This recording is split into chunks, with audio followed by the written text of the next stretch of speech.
Hello and welcome to my channel.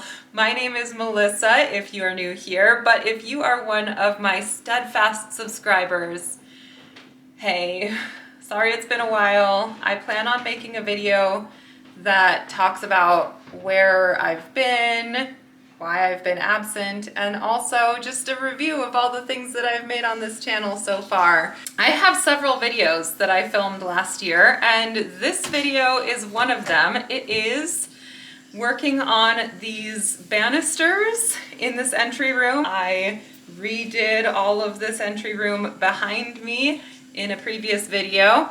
The one thing, well, one of the things that really was bringing it down was this particular banister, which was covered in chipped paint and looking pretty sad, especially considering my new chandelier and the paint and the golds. It was not fitting the aesthetic. So this banister, which you can't see very well, how about, come here, I'll show you.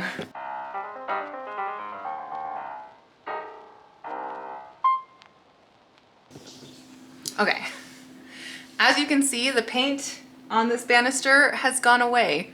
We've done away with it. It looks fantastic now. So that's what this video is all about. There are some exciting things up ahead, but it all happened sometime last year over a series of months. But what I am going to do right now today is fix this little guy, because that's the one aspect of it that really, like, putting this thing back together really drove me insane. All the rest of them are nice and solid, but just that one. So I'm gonna fix that. That'll be at the end of the video. In the meantime, enjoy the process of getting it to that point. Let's talk thought process. I started out thinking it would be nice to have some of the spindles be extra wide and then carve something gorgeous into the spindles. So here was my first sort of iteration in my sketchbook. It would be this sort of concept. Here is a larger version of that. One of the problems with this idea, though, is that there would be a bit of extra work because I would have to carve out extra wide slots in order to accommodate these extra wide spindles. Then I was looking online for inspiration and I was seeing things that were sort of like this, but on each banister. But I was thinking it would be a lot of work to do it on each banister. If I did every other one, I think that'll look fine as well. So I'm starting to come up with some ideas for what those panels will look like. And then I thought for the bottom panel piece, maybe I could carve some beautiful little relief sculptures. So here's some little fairy concept art, and I like them as art pieces. I'm not sure I would love them as little relief sculptures. I'm going to go ahead and keep working on some more designs and then figure out which one I like the most. So let's do that. First of all, let editing me just correct myself here because I just looked it up and I know that those things aren't called spindles because spindles wouldn't make sense because they don't actually spin, but I looked it up and now I know they're called balusters, and then the handrail part is obviously called the handrail. Anyways, these rectangles that I drew in my sketchbook are about the width between each of those balusters so that I could have my drawings be already proportionate to the space where the ultimate artwork would be occupying. I chose a couple of bird elements as well as a couple insect elements that I feel represent members of my family, and then I just played around with designs related to those concepts. I fear I may have chickened out somewhat of using something that was specifically more fairy-like because I just felt pretty insecure about my abilities to pull that off. And honestly, I just had doubts about my abilities to pull this entire project off, period. Honestly, I almost never go into a project feeling really confident about my abilities to deliver on all of my crazy ideas.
Hello, I continued to make more and more sketches, but I think my favorite ones are this little wren and this little lightning bug. So these two I'm going to make a relief sculpture of. I have here with me this bit of plexiglass that I'm going to use as the back of my relief sculpture so that I can cast a mold over that. Let's get working on at least getting these relief sculptures put on here so that I can move on to the next steps. As with the sketching process, I was very cognizant of the fact that I needed this project to fit certain dimensions in order to work. So I began by drawing out shapes that would match the spaces in between my balusters. I decided to use this monster clay, which was part of an art kit that my partner had purchased a while back. It's one of the Jazza art kits. My partner's a big fan of Jazza here on YouTube, but this was my first time working with the stuff. It took a little trial and error, but I realized that the best way to get some nice even slabs of this clay would be to use some popsicle sticks to help me roll it out to a specific height or thickness. I then just repeated the process on both sides so that I had two slabs of approximately the same dimensions, and then I began sketching out my preferred designs.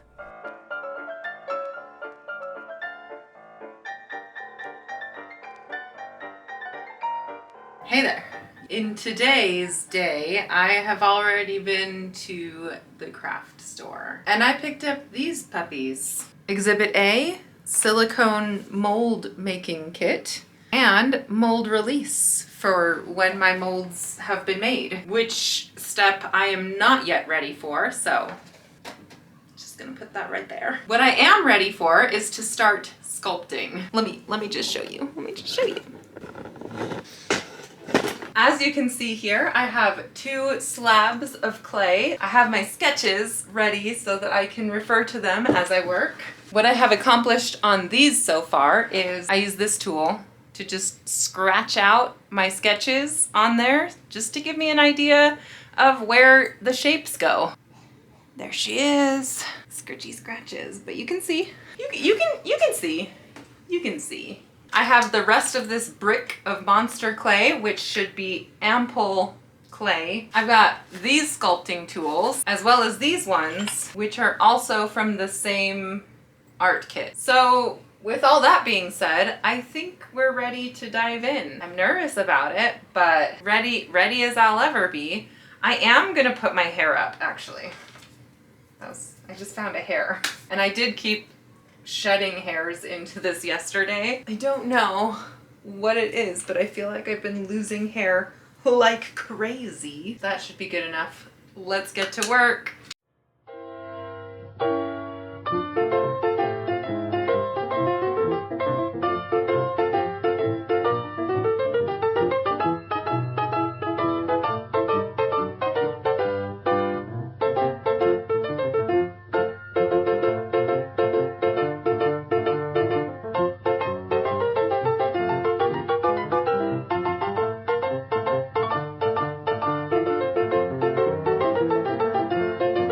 Welcome to another new day. I did not sleep well last night. If I look a little haggard and I sound a little funky, I'm a little loopy. That's okay though. We're gonna still work on this. Hopefully it doesn't end up being garbage at a point where it's like, I'm nervous that I'm not gonna be able to do a good job at this, but I'm not gonna know that until I get to a point in the project where I've actually failed. So we're just gonna keep soldiering on. I need some music.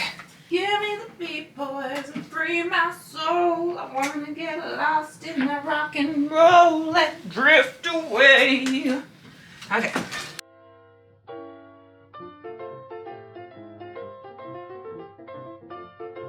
I was just looking for reference pictures of fireflies, and this guy showed up, and he looks so cute. I have to share him with you.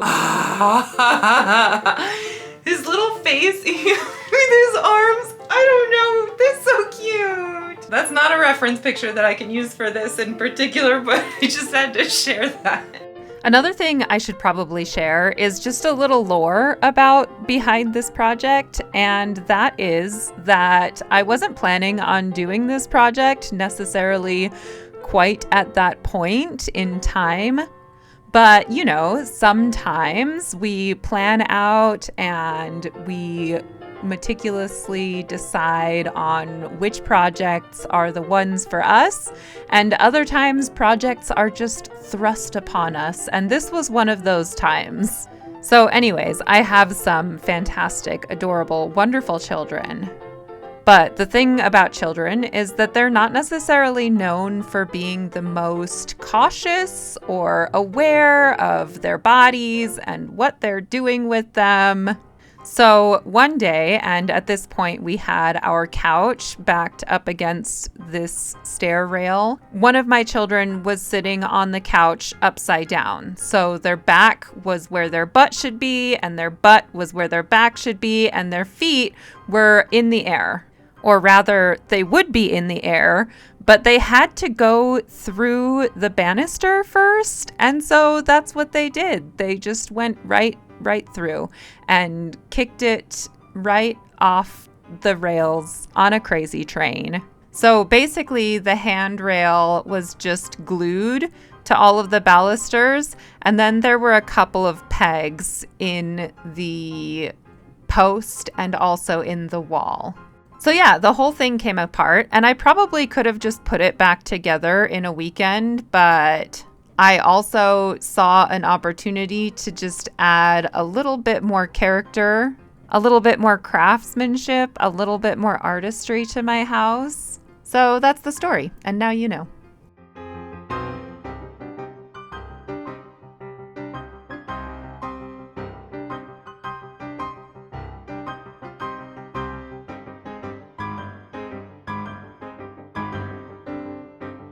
It is yet another day. This is slow progress, but I am really happy with how this is turning out, especially having never used monster clay before. Also, having never made a silicone mold before, I'm really hoping that this all translates into the mold and it ends up looking good and it all works out, because I have no idea, none whatsoever. Anyways, let's get to it. One thing at a time.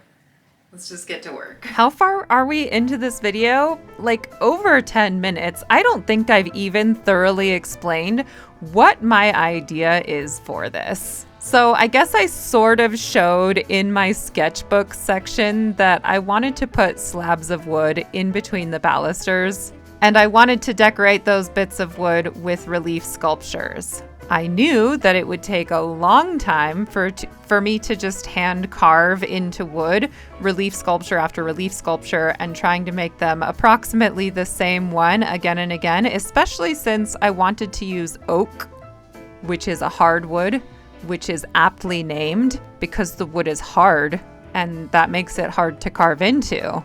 Thus, I am sculpting out of monster clay my sculptures, and then as you saw, I have mold making kit, so I'm going to make molds out of them, pour them out of resin, and hopefully that'll end up looking nice. As you could see in the intro, my entryway is a deep blue and gold color. So the goal is to end up with gold relief sculptures, so they kind of look like they're cast in brass or gold plated or something. I don't really know. We're trying to stay on theme.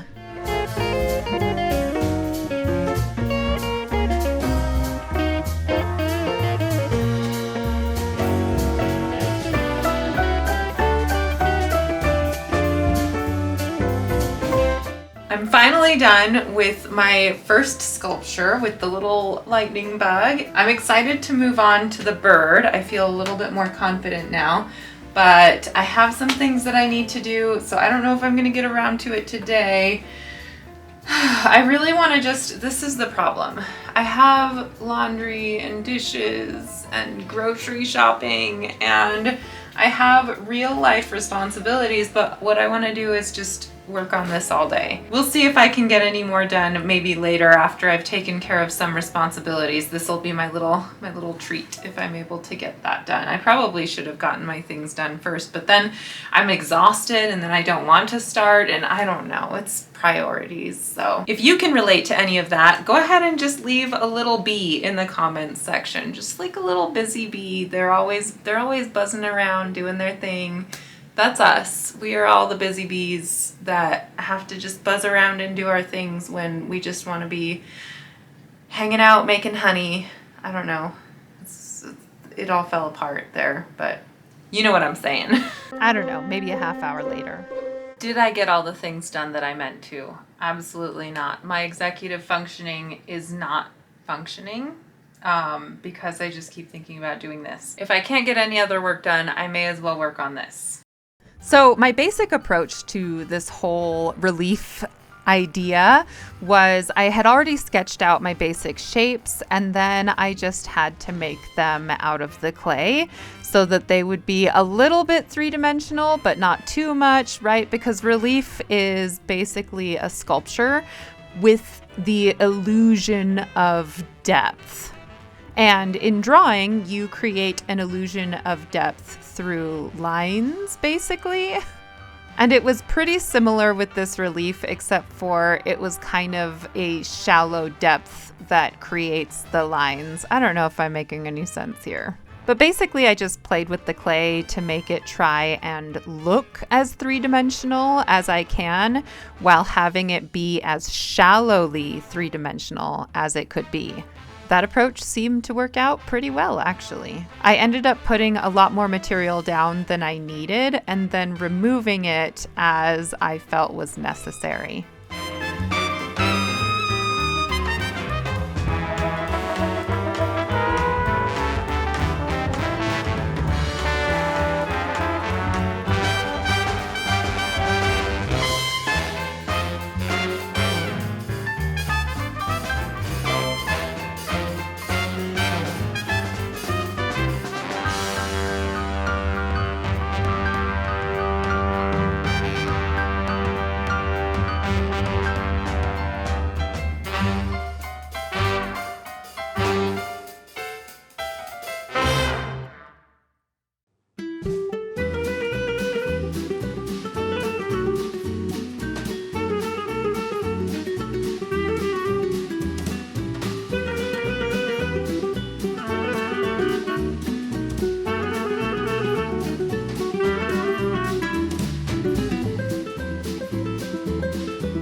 I have finished those 2 relief sculptures. I think they're just gorgeous, and I just took a little bit of footage just in case this next part goes terribly, horribly wrong. But I am ready for the next part, which is making it into a mold, and then I'll be ready to cast it in resin. And to that end, I'm really excited because I just got my package from this company called Techno Glow, and it is glow-in-the-dark powder, which you can already see, even in this light, is glowing a little bit. It's a very powerful glowy powder. And then they also gave me this little sample packet of like a pink glow powder. You can see how brightly that glows. Even with the light on in here, you can see it glow.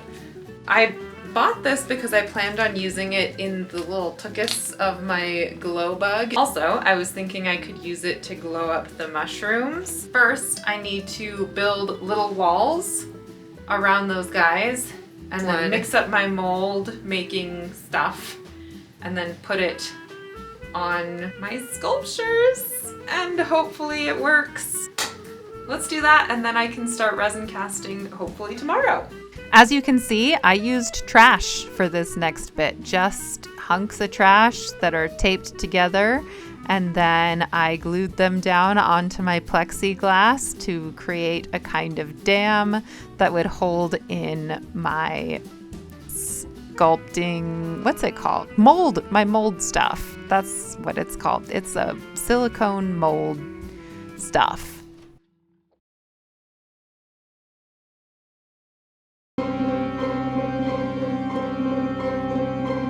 Last night I was hoping to pour the silicone, but then I was like, what if I have more than I need? I don't want to waste it, so I decided to make one more little mini mold just in case I have some extra. I didn't want to sculpt anything for this, so I had an idea. I have this little plastic pirate doubloon that we had gotten at the Ren Fair a little while back, so I just went ahead and made a little tiny mold casing for it. So any extra silicone will just go into that. I'm so nervous about this part of it. Let's do it. Let's do it. Let's go.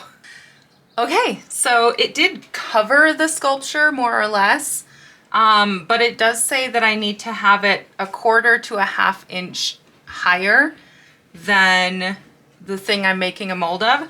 So I made a little mark before I started.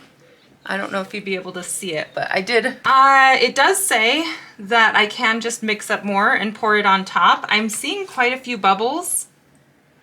It does seem to be setting, so that's good, but I am gonna need to add more to this one as well as do this one. That's about halfway, not quite halfway through these bottles. So I'm gonna mix up some more and then pour and pour, and we'll go from there.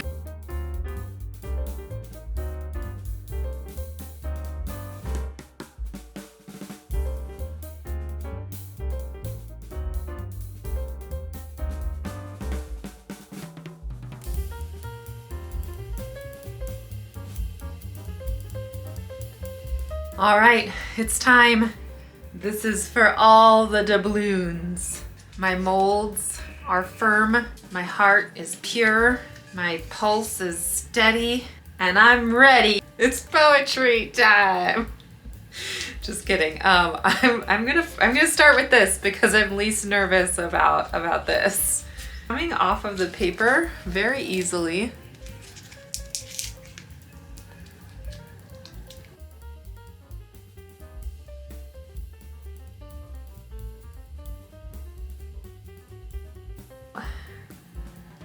And there is the doubloon mold. It's hard to see. Number one. Okay. So nervous. Let's start with this firefly. All right. All right.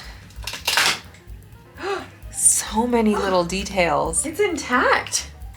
Look. Oh, wow. I'm gonna show you the mold. There's so much detail in there. A little bit of it like kind of leaked, but it didn't get far. Feels really thick, like it's really, like I did a lot thicker than it needed to be, but like I was following the instructions. Oh, I'm getting the chills.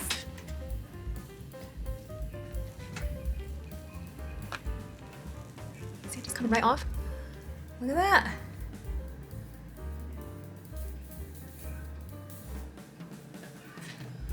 That's so cool.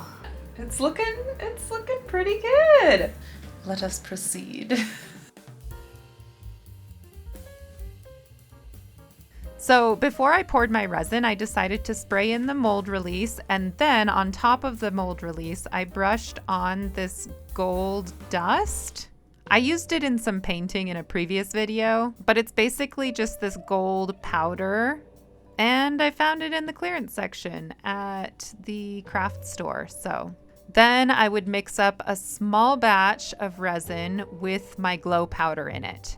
I then added more gold dust to that to give it a goldish color. And then I carefully added the glow mixture to the areas that I wanted to glow.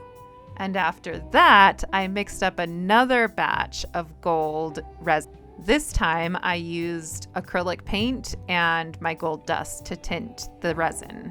And I just kind of hoped for the best. I'm not loving the gold that it's giving from the paint.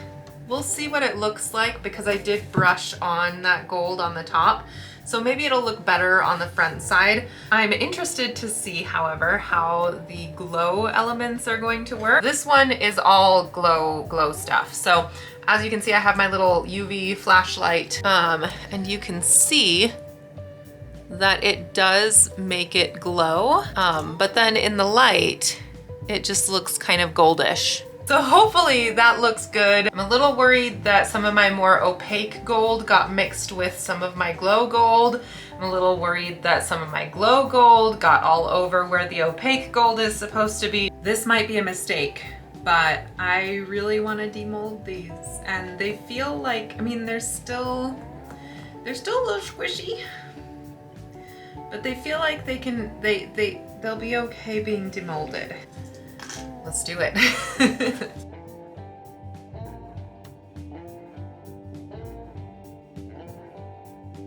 Oh, look at that. That looks great.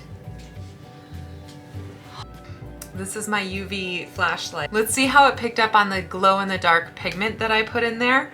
The pigment ended up going all over the lightning bug and also into some of the details on the side. So we'll see whether it got displaced or what. So, ooh, that is quite magical. Because it goes from being quite goldish, right? When you got the light shining on it, to just glowing.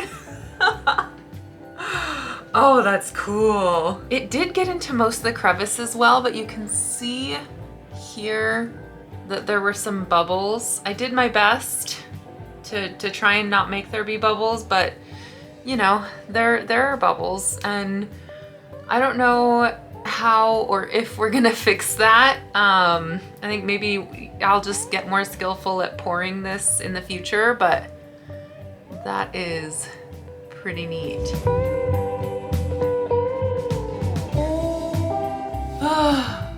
I hope you like washing machine sounds in the backgrounds of your videos. Today, I am feeling like my insides were pulled out and then just clumsily put back in, like they just don't feel like they fit right, and it's awful. So today, I'm gonna try and take it a little more easy, and I am going to be trying to get some more of this chipped paint off of these railing bits. As you can see on this one, there is still a little bit of paint on each of the spindles, and also on the ends of these, there's some globs of glue at the ends of some of these. And in order for it to fit nicely back on the banister, those globs of glue gots to go. So I'm going to be trying to clean up the rest of these, but I think I'm probably going to use a paint stripper to get it off of this, because it doesn't peel quite as cleanly as it peeled off of that. So let's do it. As I am editing this, it becomes ever more clear that this video is an actual mess. So you saw me just reference the paint peeling off, but that's actually the first time that I even addressed that in this video. So I'm gonna go ahead and give you a little explanation. When we bought this house, that white paint was caked onto those railings, but it was already peeling in a couple of places.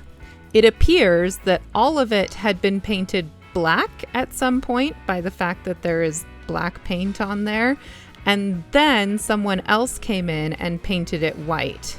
This all occurring after they had already stained and sealed it. And as it would appear, the stain and sealant was probably oil-based, because this acrylic paint is just peeling off, as you can see. Most of the paint I removed just by picking at it, because I just like to pick at things. And it's actually pretty satisfying to just peel it off. But there are a few places where it was stuck on there a little bit better, probably places where the stain and sealant had already become thin or worn away, because it was least easy to peel off in these higher traffic areas. So yeah, not the most interesting story, but still, that's it. That's the explanation for how it was pretty easy to get the paint off of most of this.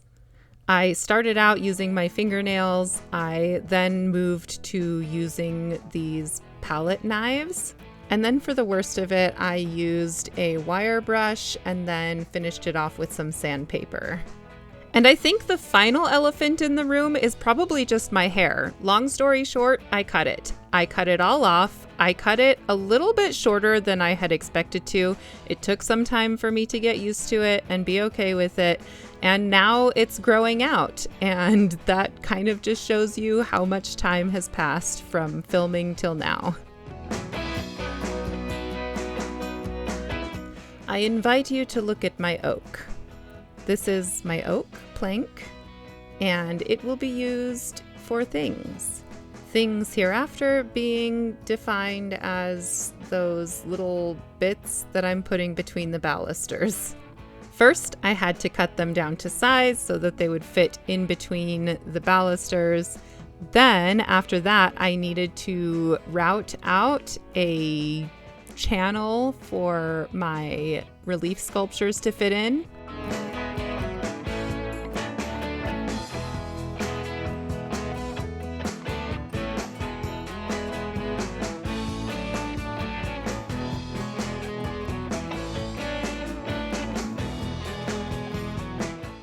So I drew out where that channel needed to be, and then I used my router to route out the bulk of it, but then I needed the edges to be a bit more cleaned up, and I used my chisel to clean up those edges, make them nice and sharp.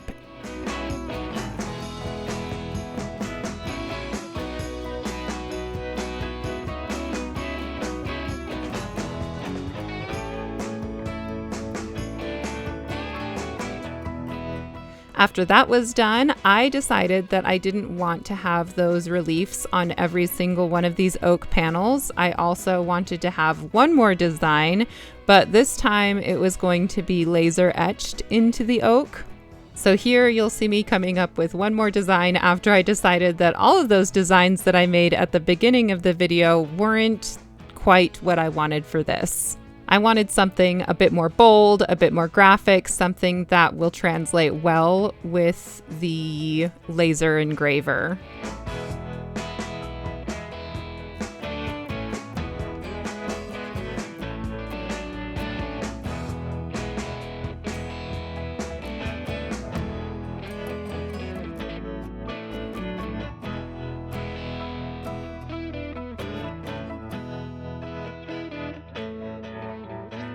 So after I drew it out in my sketchbook, I would then need to put it onto my computer.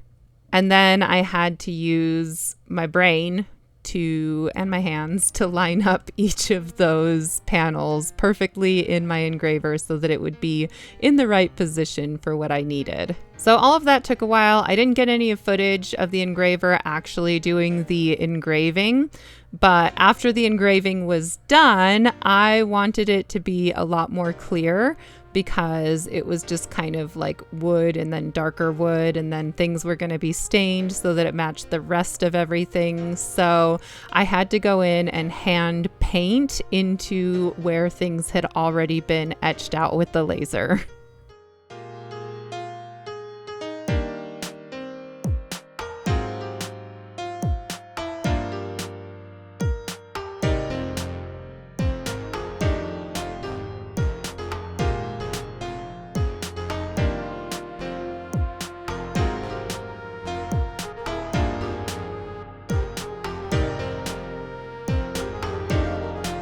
Hello again. It is time to fix the spindle. My idea is to take this bit of dowel rod, drill a hole straight down into this guy, stick the dowel rod down into it, and then sand and stain and hopefully get it all to mesh okay together. Nothing here is perfect. It doesn't need to be. I keep telling myself it doesn't need to be. Hopefully I'll just be happy with it. And that's the main thing. So let's get it done. Okay, found my drill bits, chose my drill bit. Let's drill.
All right, that's the end of the video, basically. Is it perfect, as we've stated? No, I did not get footage of me putting all of this together, but some of these wood pieces in between are not quite flush with the ground. You can see a little bit of light peeking out through them when you're on that side. I knew when I was doing this that it would be a struggle to put it back together, so I had made a jig that would ideally make it so I could drill holes in this and in this so that the holes would line up perfectly. The jigs that I made did not end up working out. Tried, I failed. We switched gears. What I ended up doing was following some instructions from a YouTube video on how to get the holes to line up, and that worked a lot better. I'll link that down below, but it was involving masking tape. It was a whole thing. There were several times throughout that process that I was pulling my hair out of my head, so done with the whole project. And it didn't look like it was coming together, and I was so sad because I had put so much work into these and into these, and it was really frustrating. I didn't catch any of that on camera. I felt like my wheels were spinning, and if I had to have one more step of turning on the camera, I wasn't gonna get it done. So I just did it off camera. But now it is done. Ultimately though, I really love the character that you get in these added details of the railing. I'm glad that I put those in there because it just makes the house feel so much more magical and like home, and there's a whimsical element to it just the moment that you walk into the door, and I really love that. So thanks for watching to the end of this video. If you liked anything about that video, go ahead and hit that like button, and if you would like to see what I do in the future, then go ahead and subscribe. And hopefully we'll be seeing each other around. Bye.